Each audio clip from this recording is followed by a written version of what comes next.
Yes. And right now I have a guest, Costin Raiu. Costin, hello. Hi. Better and better, just in 30 minutes, right after interview with you, our standoff is going to, our standoff cyber range, the cyber competition itself, is going to be finished. So that means that 2 minutes before 2, we have to interrupt with interview with you and to shut down the battle. Yes. And after that, we are going to analyze what happened, and we will have 2 interviews at 4 p.m., at 5 p.m. with the results of what happened during all these days from the red team, from the blue team, and the general conclusion, what have we seen and what is our conclusion. So, what's your opinion, Vladimir? Who is winning from the red team, from the blue team? This time we have the red team and the blue team not competing with each other. Actually, the goal of the blue team is to monitor and protect the objects, and the goal of the red team is to attack as many possible risks embedded into the cyber range. And the red team started to fight with each other for the resources of the city. So it's very interesting to monitor, but as we see, the leader still remains the same. So we are waiting if something unexpected is going to happen within the next 30 minutes, but still the leader is the team which became the leader since the first day of the event. And there's financial prizes to the first 3 places of our team. It's real money, so there's worth to have the cyber competition. Absolutely. Costin, did you have a chance to see what's happening at standoff, and what do you think about it? Yes, I did watch a bit yesterday, and to be honest, it's very, very impressive. There's a lot of things that I like about the standoff. For instance, I like that it's very dynamic. There's all this constant transition between what's happening in the city, what's happening, let's say, from the point of view of experts in general, interviews. So I like this very dynamic view, which, let's say, keeps it interesting. All the time there's something new going on. There's something new that you can learn about the competition, and I like this format very much. I also like the fact there's a lot of experts that are presenting and sharing their thoughts during the event, and also quite impressive thing which is the live translation in different languages, which also, in my opinion, it makes it much more accessible for people from all around the world. Yeah. This platform, this online standoff 365, the platform to visualize everything what is going on, to make the video streams, to make all the scorings, we developed just for 1.5 months from scratch. Wow. Amazing. So this is really, I'm proud of the team who didn't sleep the last 1.5 months, and eventually we have it running, and it's really great. I wish you a lot of good luck, of course, and hope that you can do this again next year and the years to come. Yeah, about the dynamics of everything what is going on, just half an hour before interview with you, we had a conversation with Sergey Golovanov from Kaspersky Lab.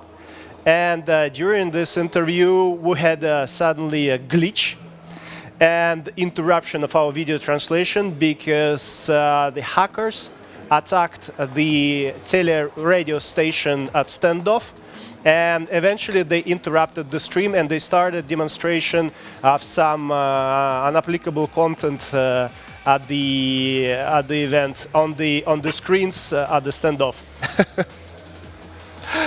So everything is live, and even now we're talking live, so you guys can ask the questions to the chat, then I will be able to ask it. Costin, I have a few questions prepared for you. Right. The one of I them, was just, by the way, sorry yeah, to interrupt you, but I think that the city model itself is so impressive. It's not just it's beautiful to watch, and all the angles. Absolutely amazing work here. So to the guys who designed this and built it, it's brilliant work. you know, a couple of hours ago, I shared to Facebook the photo of our first city model. The first model we released 2012, and it looks such a, such a such a simple, such a different to what we have today. So you can check my Facebook account and the picture that I shared there. So it's really a great evolution that we have. Everything is automized, everything is nice, beautiful. And the key thing is that there are real risks, business risks embedded into each of the objects in the city, and the hackers fight to achieve these risks.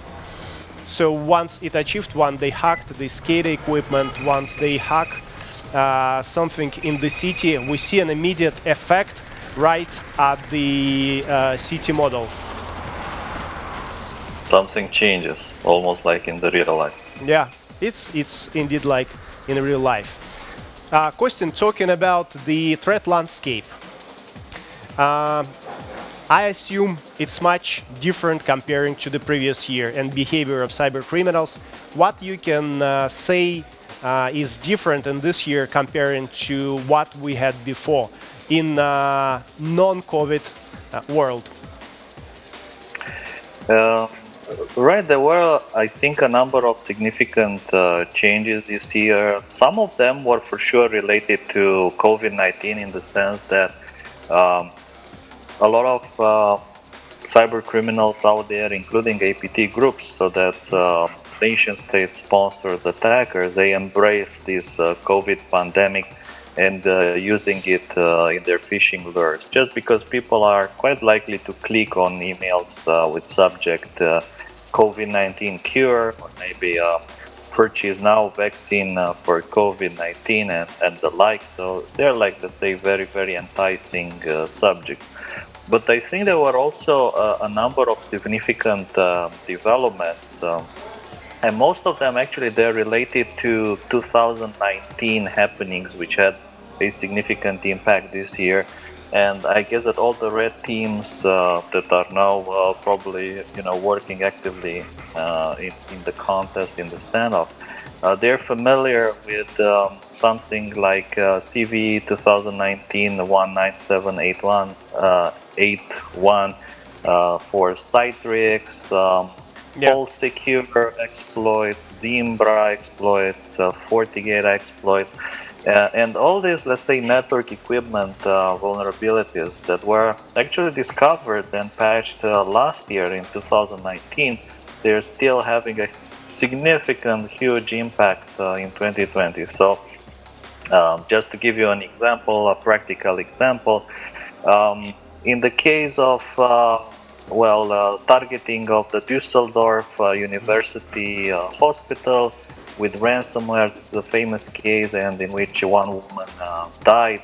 She didn't necessarily die because of this ransomware blocked the hospital, but she was scheduled to have an emergency surgery, and the ambulance picked her up, and instead of taking her to this hospital, they had to take her to a different hospital, and unfortunately she died. And in this case of the Düsseldorf University Hospital, the attackers used one of these vulnerabilities, the Citrix one, to get initial foothold in the system. It's quite impressive. I guess it's amazing that there was such a small narrow window between the moment they broke into the hospital and the time when this was patched. So it was just like a couple of days. So they were like quicker than the defenders with just a couple of days. And I guess that this also is something that we're seeing a lot, that defenders need to be very, very quickly in order to catch up and keep up with all the attacks. You need to be very fast in identifying all the assets and patching all these vulnerabilities, closing down all the doors and back doors, and making sure everything is secure. So this change in the fact that network equipment is targeted more than ever, I guess it's one of the most significant developments of this year. And a lot of the attacks, they do begin from one of these forgotten appliances. It's easy to monitor Windows system, desktop servers, but sometimes people forget about routers, so they forget about virtual appliances, and that's how in 2020 many attacks begin by breaching these equipment. Talking about hospitals, who are these people attacking hospitals at this time? Because this kind of infrastructure is supposed for us to survive in a scary time. But who are these crazy people? It's a good question. So actually, in March 2020, when at the beginning of the pandemic, Flipping Computer magazine interviewed all, let's say, the big ransomware groups out there, or at least tried to, and asked them the same question: are you going to target hospitals? Yes, no, and let's say if maybe by accident you infect a hospital, are you going to provide them with free disinfection?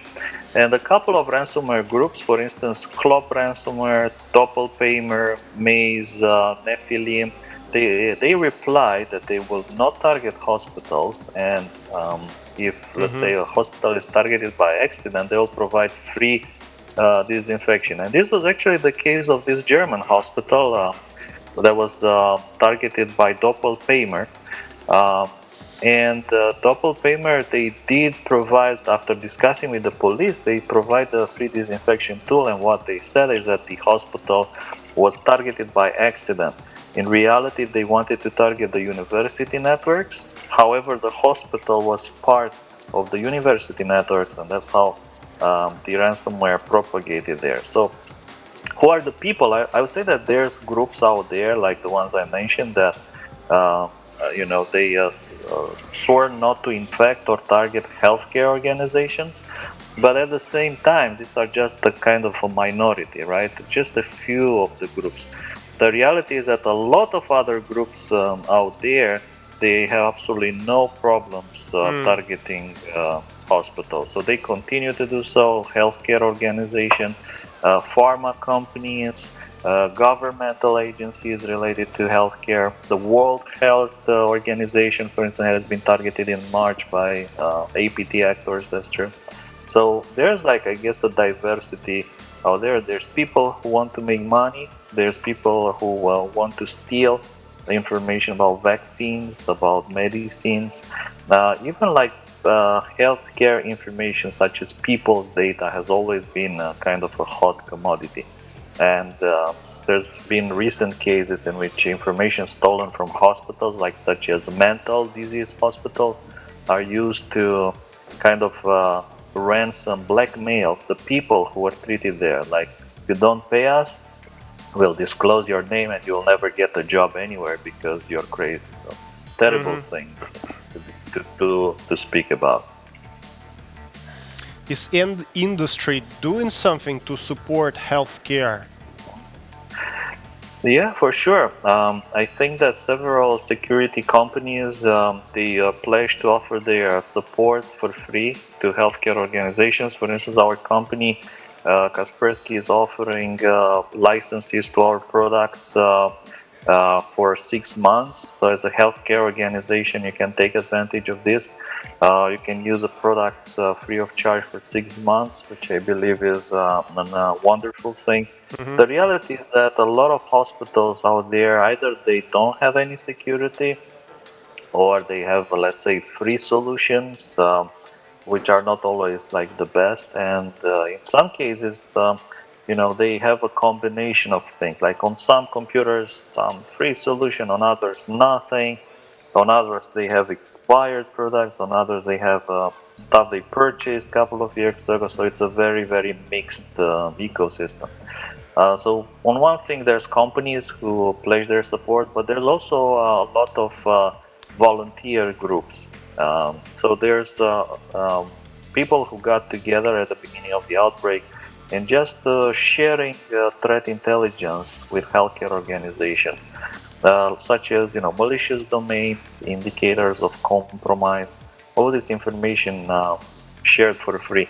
So I guess the industry is we're trying to do our part, helping hospitals, helping healthcare organizations all around the world to stay safe, and basically just to let them do their job, to allow them to spend their time treating sick people or trying to find a cure instead of having to worry about malware infections, ransomware infections, or theft of information. And once you mentioned ransomware, I'd like to remind that Kaspersky Lab has a project which is called No More Ransom. And this is the website where you can come and in case if ransomware attacked you and encrypt the data, so you can try to find the key to unencrypt your data at this site, No More Ransom. Even in case if you don't find the key, you can wait, and so there's a high probability that Kaspersky will find the key and will put to this site later, because guys have really a great intelligent network and they monitor everything what is happening with the threats all across the world. And very important to say, not just Kaspersky, but also many other security companies, including McAfee, who's the founder, including law enforcement organizations. They all work together for the No More Ransom project. And another site that I can recommend is cyberthreatcoalition.org.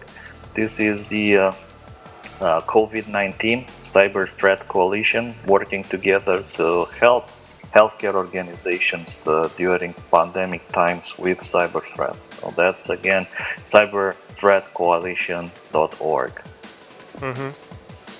Costin, what our normal people can do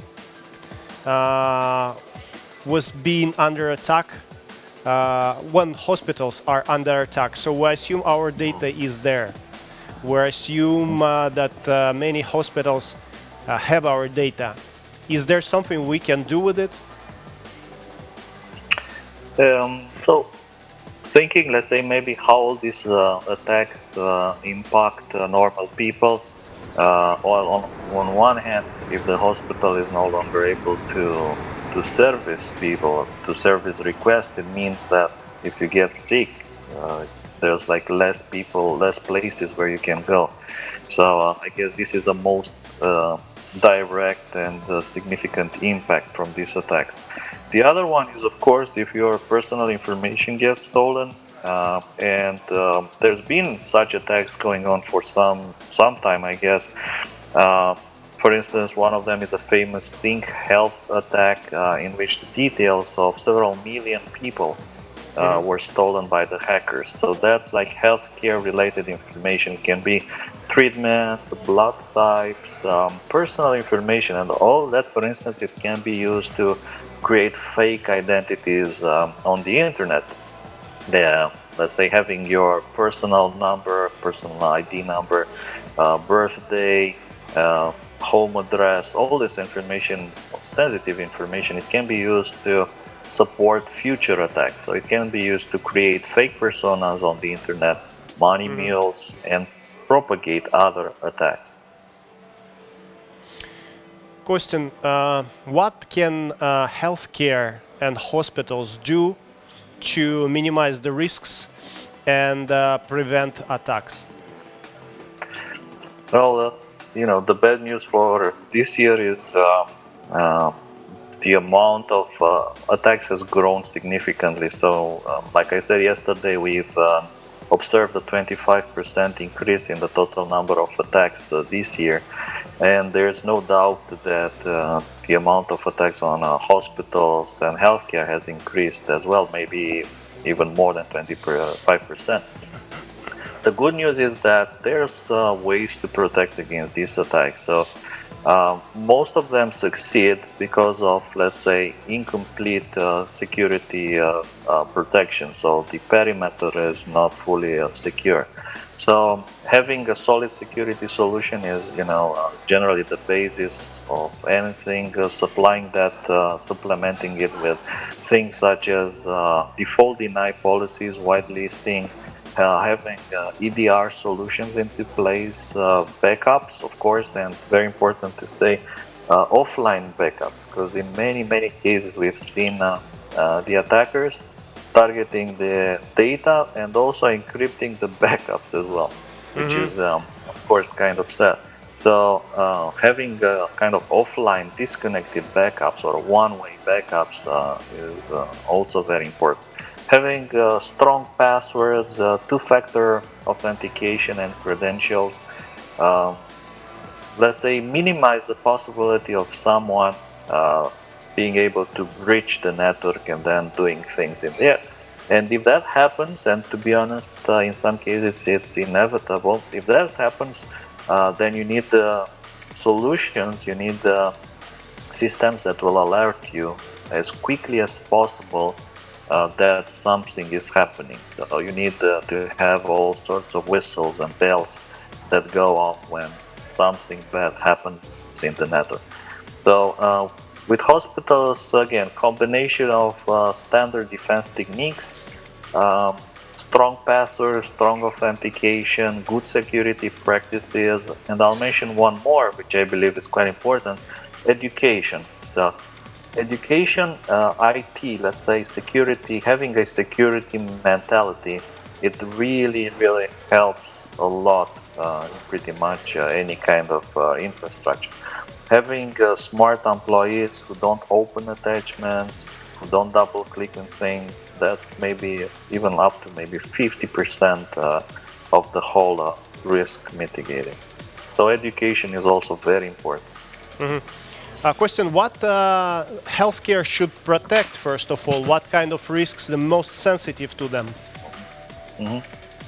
Well, of course, again, there's private information at stake that can be stolen, and then there's sensitive equipment that can be sabotaged. In essence, they need to be able to continue, like continuity, and offering these services is possibly the most important part. So this is what I guess hospitals need to do. Need to protect patient information, but they also need to make sure that their whole infrastructure works and that they can continue to take care of people and cure them and handle all the cases they're seeing. You know, in Russia, they started introducing now the electronic cards for each patient.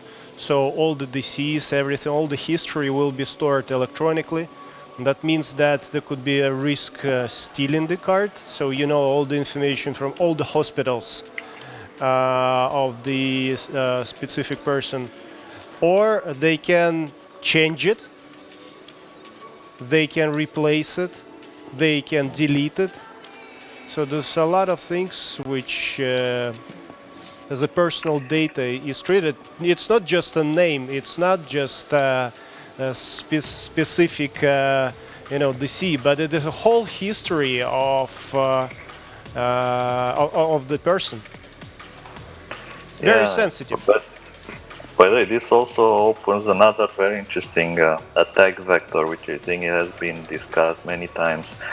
Smart cards, especially the case of smart cards, which have like vulnerabilities, such as vulnerable encryption schemes, or even vulnerabilities in the smart card themselves that can be exploited by hackers. And we've seen cases when chips embedded in the smart cards were generating weak authentication keys, weak RSA keys, weak cryptography, meaning that they can be cracked and the information can be accessed by ill-intended persons.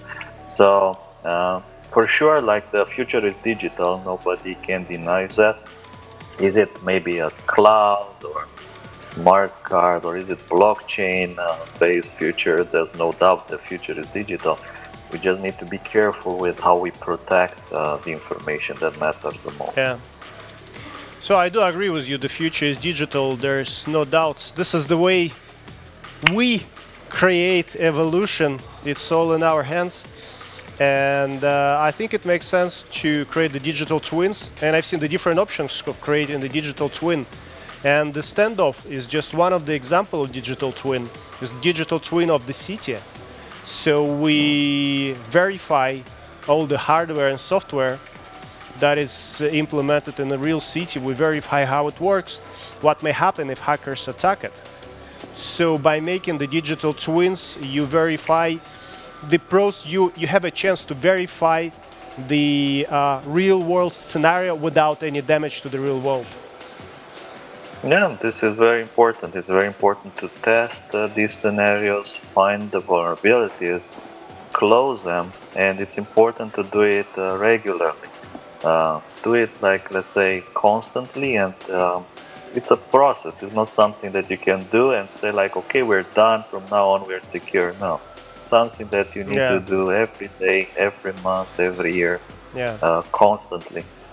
We're aiming to do standoff 365 days per year.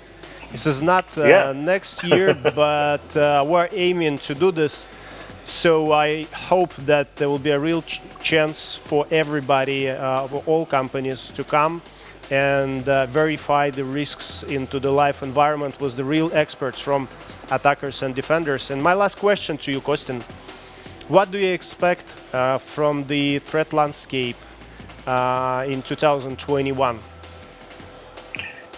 So, yeah, with 2021 being just across the corner for us, we suspect that these attacks will continue pretty much in the same manner. We're going to see the exploitation and targeting of healthcare organizations. Ransomware will continue to be a problem for the foreseeing future.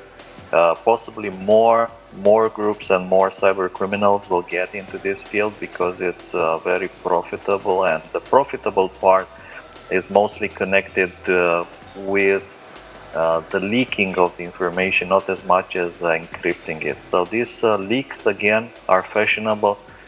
Sometimes we advise people to write every email thinking that one day it will be made public. If you can do that, of course, it's good.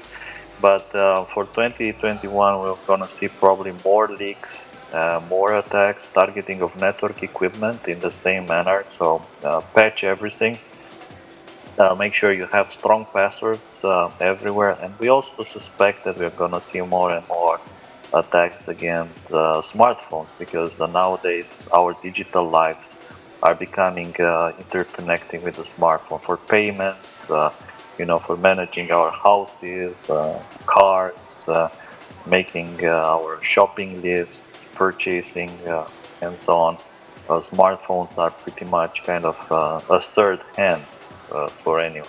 Mm-hmm. So, these are, I think, some of the things we're going to see next year. Just I want to also say that tomorrow, 18th of November, together with two of my colleagues, David M. and Ariel Insight, we're going to do a full webinar on predictions. So look for Kaspersky predictions for 2021 on Bright Talk, and we're going to cover these subjects in more detail. Mm-hmm. So do join us if you can, and we'll tell you more about that.